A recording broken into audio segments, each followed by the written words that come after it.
Hello viewers, आइए देखते हैं इस वीडियो में उच्च कक्षाओं में या उच्च कक्षाओं के स्तर पर भाषा शिक्षण के उद्देश्य, मतलब उच्च कक्षाओं में भाषा सिखाने का उद्देश्य क्या है, जो भाषा आप पढ़ाते हैं उसका उद्देश्य क्या होता है, बच्चों को किस लेवल तक क्या सिखाना होता है, ये हमें जानना होगा। तभी हम बच्चों को सही ढंग से उसके लक्ष्य तक पहुंचाने में कामयाब हो सकते हैं। हमें इन 6 बातों पर पूरी तरह से गौर करना होगा। अगर आप नोट्स बनाना चाहते हैं तो ये लाइन उसी के लिए लिखा गया है, कम से कम शब्दों में ज़्यादा से ज़्यादा अभिव्यक्ति जो आप समझ रहे हैं, नोट्स उसी टाइप से बनाया जाता है। तो आप चाहें तो इसका स्क्रीनशॉट भी ले सकते हैं। पॉज कीजिए वीडियो और स्क्रीनशॉट लीजिए। अब आइए हम देखते हैं सबसे पहला पॉइंट क्या बता रहा है। सबसे पहला पॉइंट जो है वो ये बता रहा है कि विश्लेषण एक अपने आप में अहम शब्द है। ठीक है, विश्लेषण जो है वो अपने आप में एक अहम शब्द है और संक्षिप्तीकरण जो है ये दूसरा अहम शब्द इस लाइन में यूज किया गया है। ठीक है, इन दोनों चीज़ों का विकास बच्चों में हर हाल में होनी चाहिए। अब दोनों का मतलब क्या होता है उसे हम थोड़ा अच्छी तरह से समझ लेते हैं। क्या कहता है, विश्लेषण का मतलब ये हो जाता है कि हम किसी भी सेंटेंस को, किसी भी हिंदी के पैराग्राफ को कितनी अच्छी तरह से समझते हैं, कहाँ कौन सा पार्ट है और ये व्याकरण का कौन सा पार्ट होता है, उसका रियल अर्थ क्या होगा, शाब्दिक अर्थ क्या होगा और भावात्मक अर्थ क्या होगा, अर्थात भावार्थ क्या होगा। इन सारे पहलुओं पर हमें ध्यान देना होता है और इन सारी चीज़ों में छात्रों को भी पारंगत करनी होती है और यही हमारा क्या होता है, लक्ष्य। विश्लेषण का मतलब हमने एक्सप्लेन किया। अब आइए हम जानते हैं संक्षिप्तीकरण के बारे में। आप लोगों को पता होगा संक्षिप्त मतलब होता है छोटा, संक्षिप्तीकरण का मतलब हो जाएगा छोटा करना। संक्षिप्तीकरण का मतलब हुआ छोटा करना, मतलब किसी पैराग्राफ को, किसी कहानी को आप कुंजिका वगैरह में ज़रूर देखे होंगे कि बहुत बड़ी कहानी को बहुत छोटे रूप में रिप्रेजेंट कर दिया जाता है। यानी वहाँ जो सारांश होती है वो क्या होती है, कहानी का सारांश मतलब वो ये शो कर देता है, ये बता देता है कि आप कितने बड़े कोई पैराग्राफ है या कहानी है, लेख है, निबंध है, उसको आप कितना छोटा, कितना मिनिमाइज कर सकते हैं। यही हमें संक्षिप्तीकरण बताता है।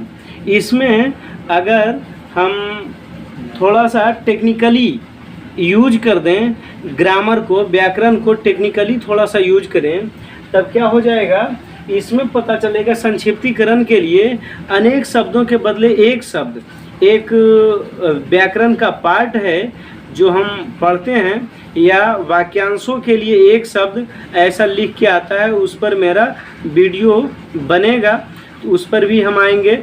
ठीक है, व्याकरण का पार्ट जब हम कवर कर रहे होंगे उसमें ये भी हम बताएंगे। ठीक है, यहाँ हम ये समझ लेते हैं कि एक लाइन होती है अनेक शब्दों का, जिसका क्या होता है, एक शब्द, उस पूरी लाइन को एक शब्द के द्वारा रिप्रेजेंट कर दिया जाता है। तो यहाँ संक्षिप्तीकरण में उसकी अहम रोल होती है, अहम भूमिका होती है। उसकी मदद से संक्षिप्तीकरण कैसे किया जाए ये बताना बहुत ज़रूरी हो जाता है। ठीक है, दूसरी बात है, अच्छा इसका जो है ज़रूरी हो जाता है, ये ज़्यादा ज़रूरी क्यों है, तो हम इसको इस रूप में ले सकते हैं कि अगर कोई बहुत बड़ा डेटा हमारे पास आता है, बहुत बड़ी कहानियाँ हमारे पास आती है, तो हम क्या करते हैं, हमारा दिमाग उसे शॉर्ट में करके और उसे क्या कर लेता है, सेव कर लेता है। आप जैसे फिल्म देखते हैं तो उसका हर एक पॉइंट आपको याद नहीं रहेगा, लेकिन अगर शॉर्ट में उस कहानी को कहने के लिए बोला जाए तो आप कह सकते हैं, मतलब उस कहानी का मर्म क्या है, भाव क्या है, ये आप बता सकते हैं। सेकेंड पॉइंट जो है, यहाँ शब्द हुआ है ज्ञानेंद्रियों, ज्ञानेंद्रियों शब्द का इस्तेमाल हुआ। ज्ञानेंद्रियां क्या होती है इसका मतलब आपको पता होगा। आँख से, कान से और नाक से, जीभ से, त्वचा से जो आप फील करते हैं, जो आप देखते हैं, जो आपको नाक के द्वारा अनुभव हुआ है, जो आपको जीभ के द्वारा अनुभव हुआ है। जैसे कभी कभी हम क्या करते हैं, किसी टेस्ट के बारे में एक्सप्लेन करने लग जाते हैं और उसका एग्जाम्पल तरह तरह का देते हैं। तो इन सारी बातों को यहाँ पर ज्ञानेंद्रियों से ग्रहण घटनाओं के रूप में संबोधित किया गया है।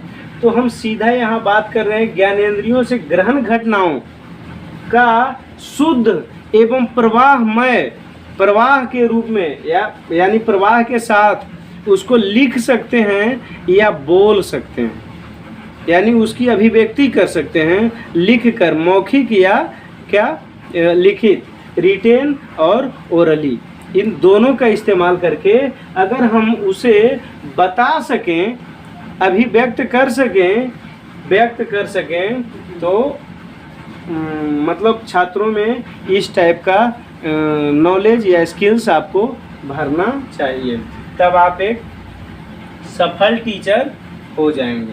ठीक है, तभी आपको सफल माना जाएगा। अगर आप एक हिंदी के अच्छे अध्यापक यानी सफल अध्यापक बनना चाहते हैं तो आपको ये ज़रूर करना चाहिए। अब इसी से रिलेटेड बहुत सारा क्वेश्चन पूछ लिया जाता है एग्ज़ाम में, ठीक है, और यहाँ से आपको हर हाल में क्वेश्चन पूछा ही जाता है, तो इस चैप्टर को पढ़ना ज़रूरी भी हो जाता है। तीसरा पॉइंट जो है ये क्या कह रहा है, सामान्य गति से बोली गई, मतलब द्रुत गति से बोली गई नहीं, सामान्य गति से। सामान्य गति से जब बोली जाती है भाषा तो उसे सुनकर स्टूडेंट, विद्यार्थी आपका समझ ले। इस स्किल्स का भी विकास आपको स्टूडेंट्स में करना होगा। ठीक है, मतलब सुनना और समझना दोनों एक साथ उसका चलता रहे। ठीक है, इतना कौशल उसमें भर देना है। नेक्स्ट पॉइंट जो बोल रहा है वो क्या है, सस्वर या मौन। देखिए हम इसको अंडरलाइन कर दे रहे हैं, इसका मतलब आपको जानना होगा। सस्वर का मतलब क्या होता है। सस्वर गाना आपने कभी सुना है? बिल्कुल सुना होगा, नहीं सुनने की कोई बात ही नहीं है।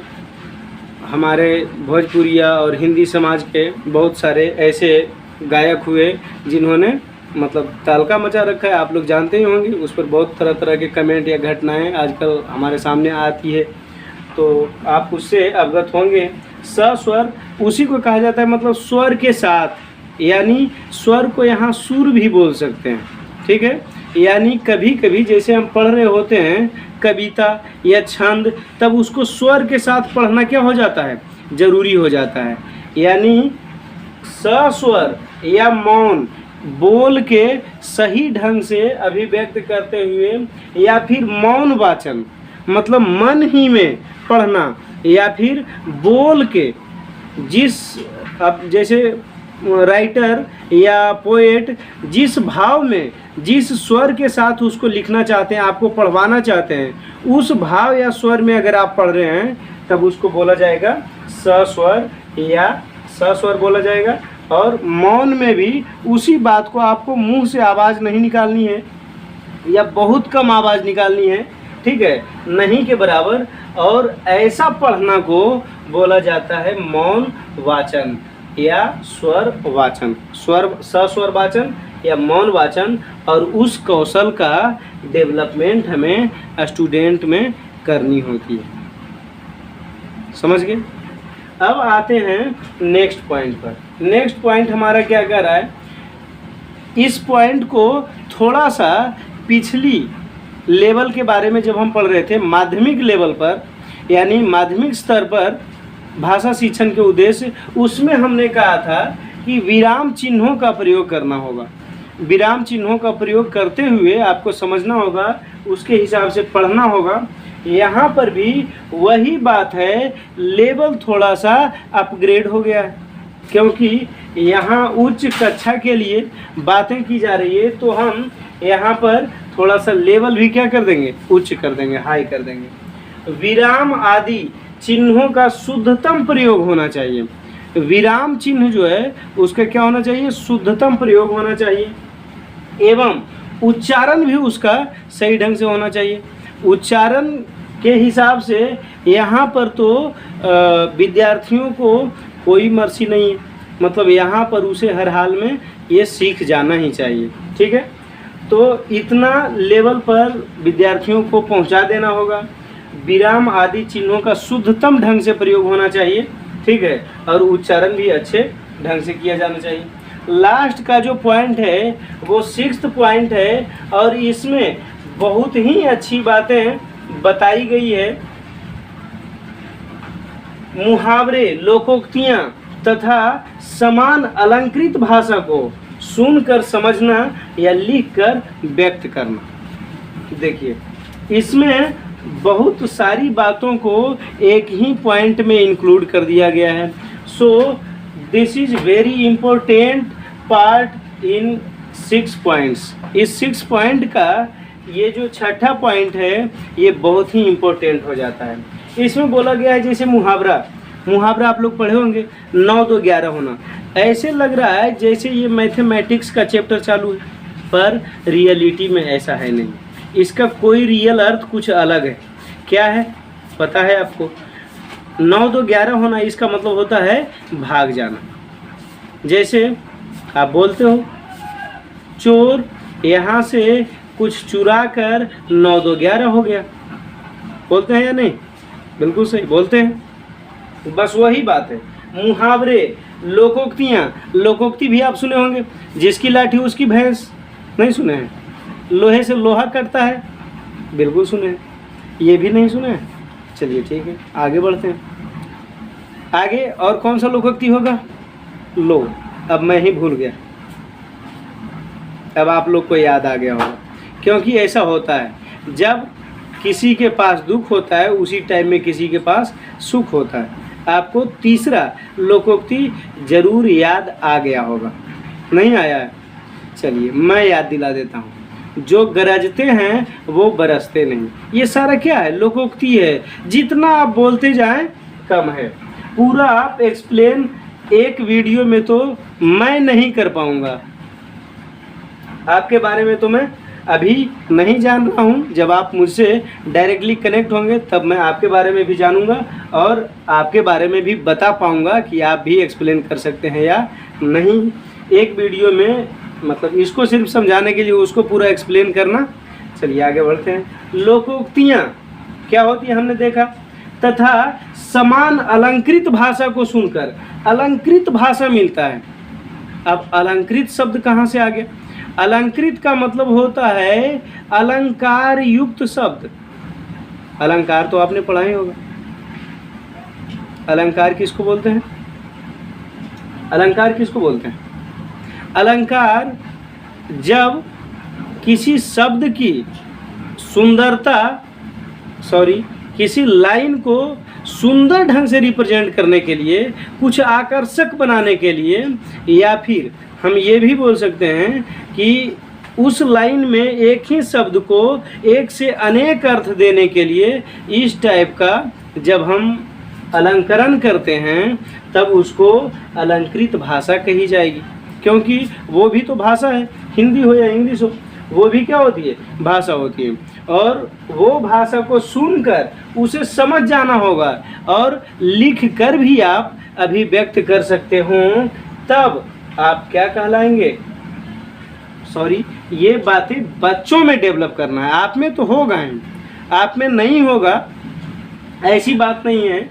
आप बहुत ज़्यादा मतलब पढ़े लिखे भी हैं, बहुत ज़्यादा मेहनत कर रहे हैं, ऐसी उसमें कोई दिक्कत नहीं है। अगर नहीं भी कर रहे हैं और अगर चाह लें आप तो बहुत ज़्यादा मेहनत करके जो आप चाहें अचीव कर सकते हैं। ठीक है, तो मुहावरे, लोकोक्तियाँ और समान अलंकृत भाषा को, ठीक है, समझ ले बच्चा और उसके बाद क्या करे? लिख कर अभिव्यक्त कर दे या बोल के व्यक्त कर दे।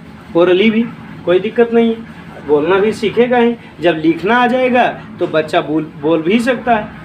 बस यही बात यहाँ पर हमें समझनी थी। मुहावरे, लोकोक्ति और अलंकृत भाषा। अलंकृत भाषा का एक एग्जाम्पल भी मैं दे देना चाहूँगा।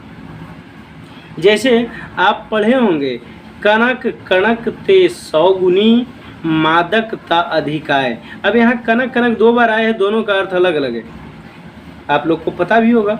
एक कनक का मतलब धतूरा का बीज हो जाता है और दूसरे कनक का मतलब धन हो जाता है या सोना बोल सकते हैं। स्वर्ण गोल्ड, जिसे आप ज्वेलरी बना के यूज करते हैं, वो हो जाएगा। तो वहाँ 2 शब्द का एक ही टाइप का शब्द है, श्रुति सम भिन्नार्थक शब्द है और उसका इस्तेमाल किया गया है, और वहाँ पर क्या हो जाता है, भाषाएं अलंकृत होने लग जाती है। ठीक है, तो उनको भी समझना है। उनको अगर बच्चा अच्छी तरह से समझ रहा है, मतलब आप एक सक्सेसफुल, एक सफल अध्यापक बन चुके हैं, इसमें कोई दो राय नहीं। तो इसको बेस्ट तरीके से आप अगर अपने वर्ग में इम्प्लीमेंट कर पाते हैं तो निश्चित ही आप 100%, 110% कुछ लोग बोलते हैं जो मैथ से बाहर के टीचर होते हैं, सॉरी आपको बुरा लगा हो तो मैं अपने स्टाइल में कुछ बोल दिया हूँ, ठीक है। तो कहने का मतलब हुआ कि 110% ये क्या है, बात सही, आप बिल्कुल सक्सेसफुल होंगे और हमारी भगवान से ये प्रार्थना भी है कि आप बिल्कुल सक्सेसफुल हों। धन्यवाद। नेक्स्ट वीडियो का इंतज़ार कीजिए, जल्द ही आपके पास फिर नेक्स्ट वीडियो के साथ उपस्थित होऊंगा जो इम्पोर्टेंट से इम्पोर्टेंट चैप्टर हो। धन्यवाद।